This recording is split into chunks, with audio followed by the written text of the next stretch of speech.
Hello friends, Tina সংসের চ্যানেলে তোমাদের সবাইকে ওয়েলকাম। আবার একটি নতুন ভিডিও নিয়ে আমি চলে এসেছি। তোমরা সবাই কেমন আছো? আশা করছি ভালো আছো। তো আজকে আমাদের বাড়িতে একটু স্পেশাল রান্নার মেনু হচ্ছে, কারণ আমার বর বাড়ি চলে গিয়েছিল, আমি ছিলাম একা বাপের বাড়িতে। তো ও আজকে আমাকে বাড়ি যাওয়ার জন্য নিতে আসছে, আর তার সাথে আমার শ্বশুর মশাইও আসছে।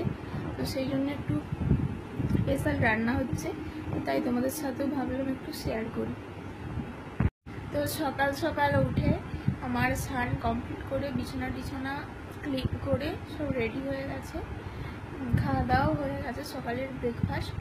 তো এখন বসে বসে আর কি কাজ করবো, মাকে একটু হেল্প করেছিলাম সবজি কাটার সময় আর কি হেল্প করেছিলাম। তো আর এখন কি কাজ করবো, বসে বসে ল্যাদ খাচ্ছিলাম, আর একটু ঘুম পাচ্ছিলো। তো ভাবলাম তোমাদের সাথে একটু ভিডিওটা স্টার্ট করে শেয়ার করি। তো চলো দেখি মা রান্নাঘরে কি করছে। তো তোমাদেরকে আমি আপডেট দিয়েছিলাম যে আমার শরীরটা ভালো নেই, জ্বর হয়েছে। তো জ্বরটা এখন ঠিক হয়ে গিয়েছে, বাট এখনও কাশি ঠান্ডা লাগা ওটা এখনও আছে।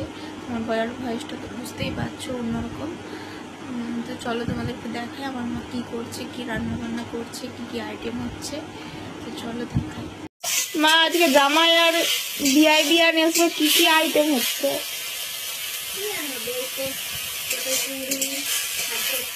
জোরে বল। চিংড়ি, শাক চচ্চড়ি, আলু ভাজা, কাগজ ভাজা, মাছের বাটনা হবে, খাসির মাংস হবে। আর এই যে আমি ব্যাঙ্গালোরে চুনো মাছ খেতে পাই না বলে সেটা বাবাকে বলেছিলাম, তাই বাবা এনেছে মেয়ের জন্য খাবো বলে তাই।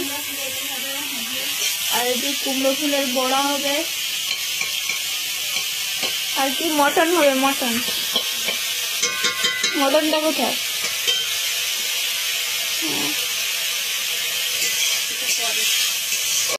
তো না কমপ্লিট। একটা ব্যাগ তোমাদের দাদা ভাই যেদিন বাড়ি যায় তার হাতে পাঠিয়ে দিয়েছিলাম। তো আর একটা ব্যাগ এই যে এখানে। তো আর দেখি কিছু যদি জিনিস নেওয়ার থাকে তখন নেবো আর একটা ব্যাগে। তো তোমাদের দাদা ভাই 15-20 মিনিট পরে চলে আসবে। তো আমার শাশুড়ি মাও আসবে বললো। তো সবাই আসলে তোমাদেরকে আবার দেখাবো। তো এখন বাই, পরে আবার দেখা হচ্ছে। তো তারপর আর ভিডিওটা তোমাদের সাথে কন্টিনিউ করা হয়নি। তো এখন আমি ডাক্তার দেখাতে এসেছি, তো পরেই বলবো তোমাদেরকে কি কারণে ডাক্তার দেখাতে এসেছি। তো তোমরা ওয়েট করেই থাকো।